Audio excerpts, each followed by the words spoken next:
আজকের এই বিশেষ আলোচনায় আপনাদের সবাইকে স্বাগত জানাচ্ছি। আমাদের চারপাশে প্রতিদিন কত কিছুই না ঘটছে, তাই না? প্রশাসনিক নানা প্রস্তুতি থেকে শুরু করে আন্তর্জাতিক মঞ্চে আমাদের দেশের উজ্জ্বল প্রতিনিধিত্ব, এই সব কিছুকে একসাথে খুব সহজে বুঝে নেওয়ার জন্যই আমাদের আজকের এই বিশ্লেষণ। আমরা একেবারে নিরপেক্ষভাবে সঠিক তথ্য আর উপাত্ত দিয়ে আজকের আলোচনাটা সাজিয়েছি। তো চলুন আর কথা না বাড়িয়ে সরাসরি মূল বিষয়ে ঢুকে পড়া যাক। শুরুতেই একবার আজকের আলোচ্য বিষয়গুলোতে চোখ বুলিয়ে নেওয়া যাক। ১. জরুরি সম্প্রচার আপডেট। ২. বিধানসভা নির্বাচনের ভোট গণনার প্রস্তুতি। ৩. গণনা কেন্দ্রের নিরাপত্তা ব্যবস্থা। এবং ৪. সংস্কৃতি ও আন্তর্জাতিক অঙ্গনে নারী ক্রিকেট। তো চলুন আমাদের প্রথম বিভাগটি দিয়ে শুরু করা যাক।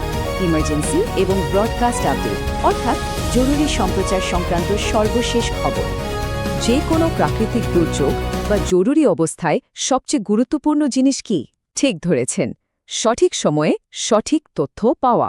আর ঠিক এই কারণে ন্যাশনাল ডিজাস্টার ম্যানেজমেন্ট এজেন্সি বা NDMA এর ব্রডকাস্টিং সলিউশন এখন সম্পূর্ণ সক্রিয় করা হয়েছে। সিডট বা সিডটের R&D সেলের সাথে কাঁধে কাঁধ মিলিয়ে এটি তৈরি করা হয়েছে। এর মানে হল জরুরি অবস্থায় যোগাযোগ ব্যবস্থা কোনোভাবে আর ভেঙে পড়বে না, বরং একদম ঠিক সময়ে সবার কাছে সতর্ক বার্তা পৌঁছে যাবে। দারুণ একটা ব্যাপার, তাই না? এবার আমরা যাব আমাদের দ্বিতীয় বিভাগে, অ্যাসেম্বলি ইলেকশন কাউন্টিং লজিস্টিক্স, অর্থাৎ বিধানসভা নির্বাচনের ভোট গণনার প্রস্তুতি। আগামী ৪ মে বিধানসভা নির্বাচনের ভোট গণনা হবে, কিন্তু কাজটা হবে একেবারে ঘড়ি ধরে সুনির্দিষ্ট ধাপে। ঠিক সকাল ৮টায় পোস্টাল ব্যালট গণনার মাধ্যমে দিনটি শুরু হবে। এরপর ঠিক আধ ঘন্টা পর, অর্থাৎ সকাল ৮:৩০টায় শুরু হবে EVM বা ইলেকট্রনিক ভোটিং মেশিনের ভোট গণনা। এভাবে সময়টা ভাগ করে নেওয়ার ফলে কি হবে জানেন? পুরো প্রক্রিয়ায় কোনো রকম বিশৃঙ্খলা বা বিভ্রান্তি তৈরি হওয়ার সুযোগই থাকবে না। শুধু তাই নয়, লজিস্টিক সেটআপটা একবার খেয়াল করুন। ১২১ LC 121 LC আসনের জন্য সরকারি VHS স্কুলের প্রথম তলায় যে কেন্দ্রটি করা হয়েছে, সেখানে EVM গণনার জন্য বরাদ্দ থাকছে 12টি টেবিল। এর পাশাপাশি পোস্টাল ব্যালটের জন্য 4টি এবং ইলেকট্রনিক পোস্টাল স্ক্যানিংয়ের জন্য থাকছে আরও 2টি টেবিল। প্রশাসন একেবারে নিখুঁতভাবে প্রতিটি দাপের হিসাব কষে রেখেছে। আর শুধু টেবিল সাজানোই তো সব নয়, পর্দার পেছনের প্রস্তুতিটা আরও ব্যাপক। জেলা কার্যালয়ের কর্মকর্তাদের ইতিমধ্যে কড়া প্রশিক্ষণ দেওয়া হয়েছে। প্রার্থীদেরও আনুষ্ঠানিকভাবে সবকিছু বুঝিয়ে দেওয়া হয়েছে, যাতে পুরো প্রক্রিয়াটি একেবারে কাঁচের মতো স্বচ্ছ থাকে।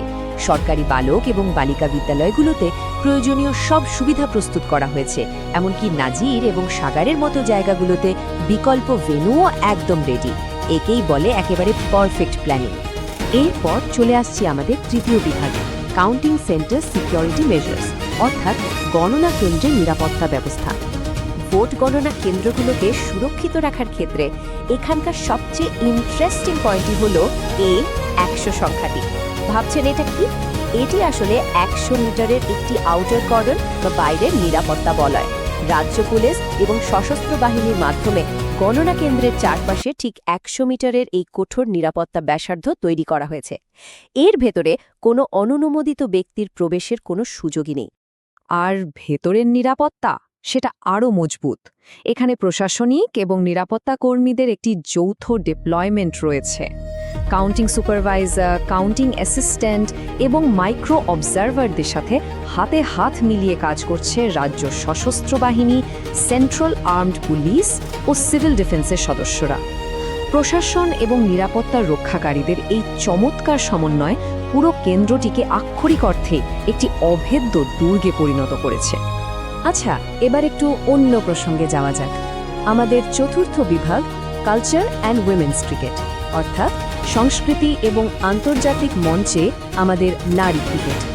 প্রশাসনিক খবরের বাইরে যদি আমরা একটু আন্তর্জাতিক সাংস্কৃতিক আদান প্রদানের দিকে তাকাই, Mughal university center for management স্টাডিজের একজন পশ্চিম আফ্রিকান রিসার্চ স্কলারের কথাগুলো সত্যি মন ছুঁয়ে যায়। দ্বিতীয়বারের মতো মুম্বাইতে এসে তিনি এখানকার ডান্স গ্রুপগুলোর পারফরমেন্স দেখে একেবারে মুগ্ধ।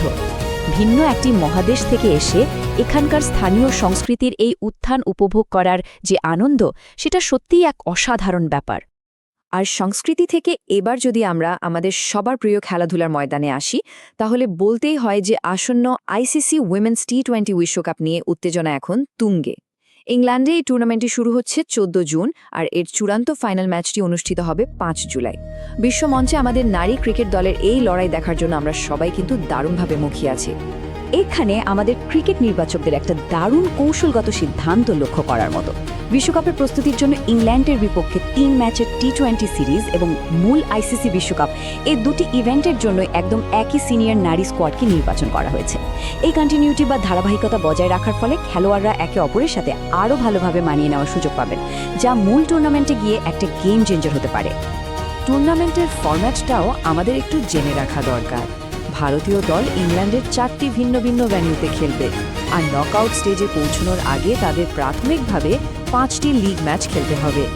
এই লম্বা আর কঠিন পথ পাড়ি দিয়ে নকআউটে পৌঁছানোর জন্য দলের প্রতিটি খেলোয়াড় যে তাদের সেরাটা দেবে এটা আমরা নিশ্চিতভাবেই বলতে পারি।